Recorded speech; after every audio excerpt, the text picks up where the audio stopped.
Okay, hypothesis one. DMT is not a drug. It is an extraterrestrial communication device. These are creatures somewhere in the universe who are so different from us that they come to us not in starships the size of Manhattan, but in drug molecules that are dinky. So we are in contact here with some kind of extraterrestrial technology, and these are true aliens of some sort. And God knows the weirdness of the situation supports the hypothesis. Okay, second hypothesis. There is a parallel universe, unsuspected by most human beings.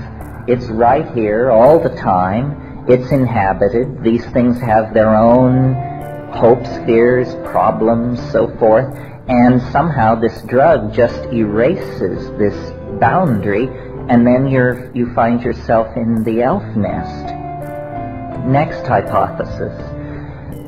These things, because they have great affection for me, because they seem intent on the task of communicating, perhaps they are human beings from the distant future.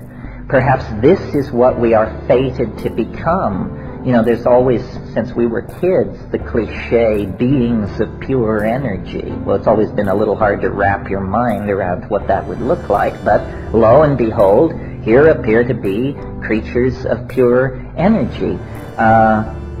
But there are a lot of problems with hypothesizing a future human technological breakthrough which would allow them to actually manipulate the past.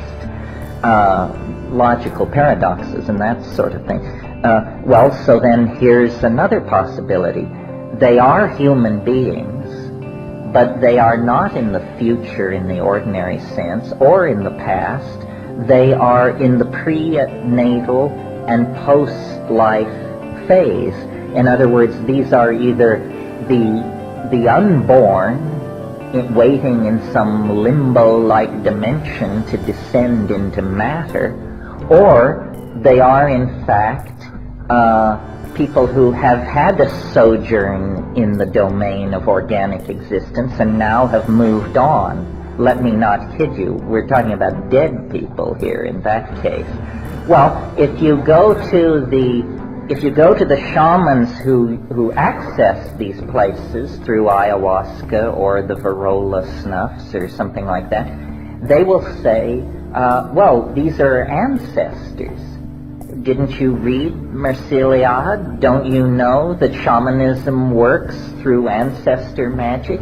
Well, ancestor is a tremendously sanitized term for dead people.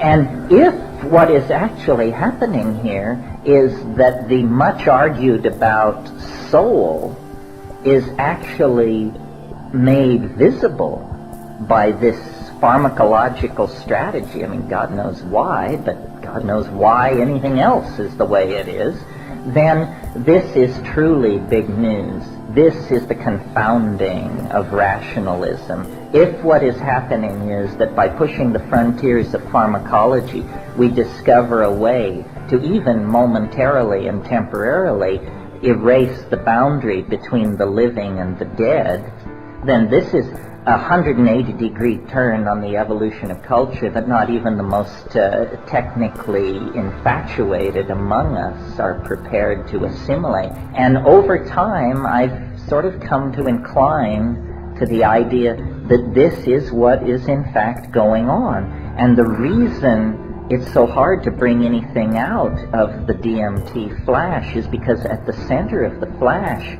you find out something so unexpected, so appalling, and so existentially convincing in the moment of confronting it that you simply immediately block it out and obliterate it.